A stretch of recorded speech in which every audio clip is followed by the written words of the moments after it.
خلينا ندخل في اخبار النادي الاهلي.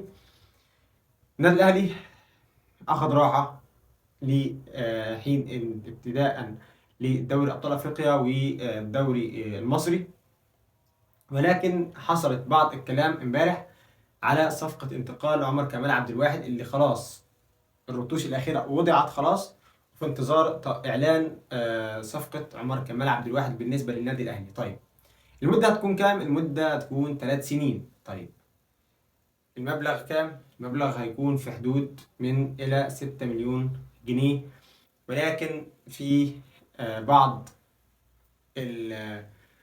بعض الشروط في العقد بتاع عمر كمال عبد الواحد، إنه التجديد هيكون بمعدل معين نفس اللي اتعمل مع أنطوني موديست، وهو شرط وهو حتة تقييمك إيه بعد الموسم ده، بناء عليه هنجدد لك تلقائي ولا لأ. طيب